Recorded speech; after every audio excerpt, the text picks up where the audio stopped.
spune un cuvânt. Vă atenționăm că momentul următor este cam șocant.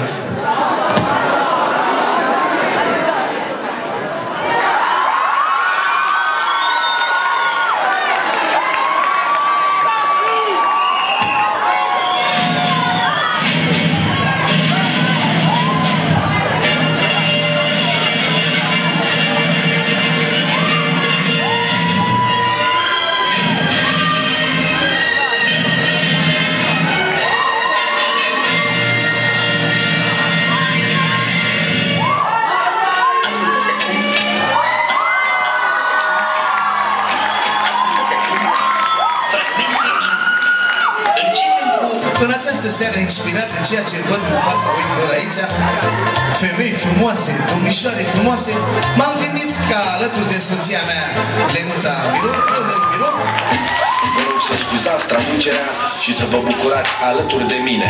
Vai vede prismicele, iubesc fete tinerele, ofo.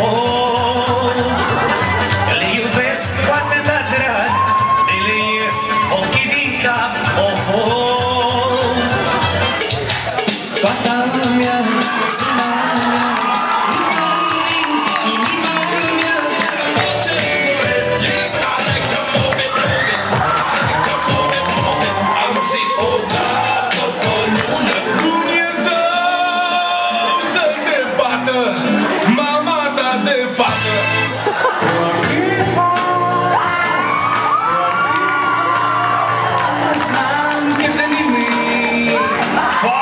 Iubirea plângește în aer, nu?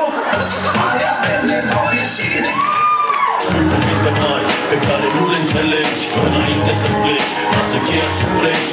Pușca sigureaua la mult, ce bărbat era mădată. Mergem de ceva timp pe stradă, ești un om de pradă, facem paradă de modă puțin. Dacă te prinde, sunt o vară și mașină și cu bar și bun bagaj. Le remarce pe de un mesaj, puțin ușor, parcă e minaj. Senzații majore.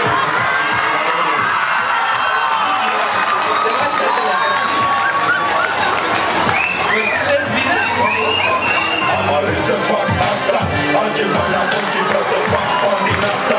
Altfel n-are rost.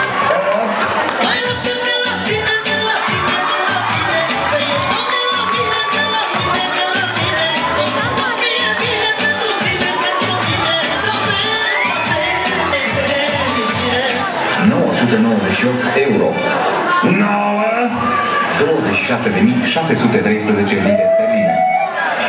10, mă, bravo, mă! Am plecat, că am auzit că e la modă, muzica blană și cu fete pe capodă. Spate mie,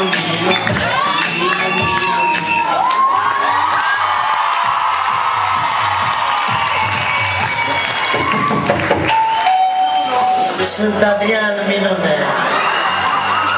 Te pun în sufletele voastre.